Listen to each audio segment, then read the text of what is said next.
I am the daughter of Akiko Fukuai, a great heroine who only lived for her mother. My entire maternal family was dedicated to the hero's job, although many in that family had different dreams. My mother was only born to complete the great lineage of that profession. If you had a quirk, you were immediately destined to be a hero in that family. My grandmother's thoughts were, the Fukai family must be known and acclaimed for their job as heroes. Her dream was to create her own agency. My grandmother is Yuzuki Fukui, known in Japan as the terror and torture of any criminal. She worked for the police of this country and made many villains confess their crimes, all thanks to her quirk. Yuzuki is a manipulative woman. She used her quirk on my mother, and she also used it on me. She did it with the only objective that we never disobey her orders. In public, she appeared to be someone different, good and very nice. But my mother and I knew what kind of person she is. My mother fell in love with a European artist named Alan Stones. He was from a fairly small country known as Lalenrasch.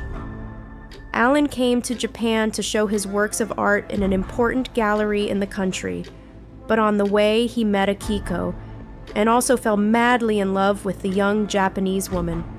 They both had a lot in common. My parents had a lot of chemistry, the bad thing.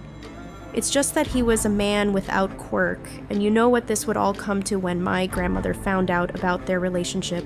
My grandmother didn't accept their relationship. She did not want my mother to marry a man without a quirk, as it would ruin her offsprings. She wanted to have a grandchild with a great quirk. But that wouldn't stop my mother from continuing to meet with my father. My mother became pregnant by my father.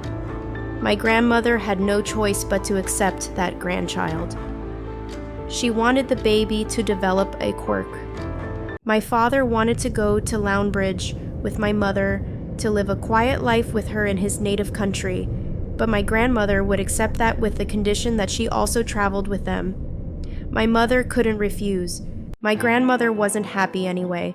She went with them to make sure that her grandchild eventually develops a quirk.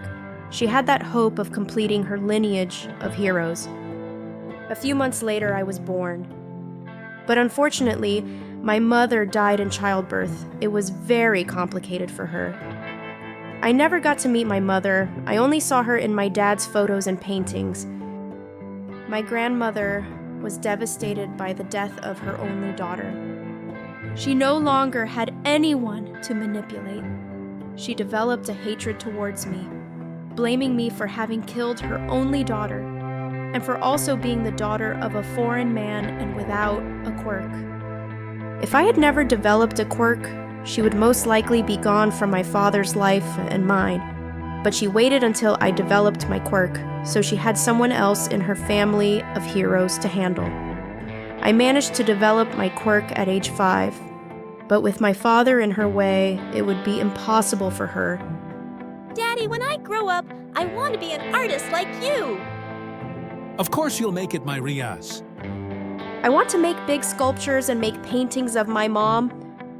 From heaven, she will be very proud that you achieve your dreams. A month later, my father passed away in a car accident. My nightmare of living alone with my grandmother was just beginning. And from then on, I suffered physical and psychological abuse from my grandmother. I asked other heroes for help, but my grandmother had a lot of influence. She told them that my father's death affected me so much that I was saying and doing crazy things. Nobody believed me. I don't want to go into more details. I told you everything I had to tell. In any case, those are more personal things. Giran convinced me to enter the League. It made me realize how bad hero society is, and clearly, I was a victim of them. So your goal is... I want to confront my grandmother and break all the rules I was indoctrinated in, because I got tired of fulfilling her selfish dream. Huh? Selfish dream. I understand. For whatever it's worth, I have on my cell phone contacts of important heroes. Heroes of Japan and Lounbridge. That includes my grandmother, too. I have nothing to hide from you. Take. Perfect. In that case, welcome to the League, Reyes. Better call me Heartbreaker. So, It mean we have a new alley! Heartbreaker. Give me your perfume. It's funny that Shorty and I, we're not so different. After all, we were only victims of a close family member. From that moment on, I became part of the League of Villains. I start my new life. There's no turning back. If you don't see me from the front, your quirk is useless. I'll kill you if you use it on me again. You know, Shorty, you and me, we're not so different after all. From what I hear, you've got a shitty past. I don't judge you. If I had been you, I would have cremated that old woman by now.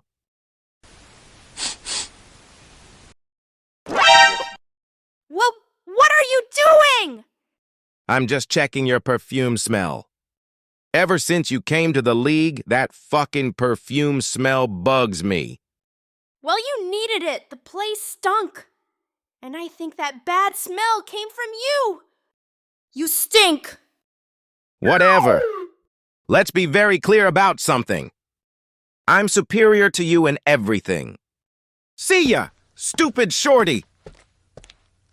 What is the problem with that guy? Why do you want my cologne, Dubby? Shut up! Just gimme that!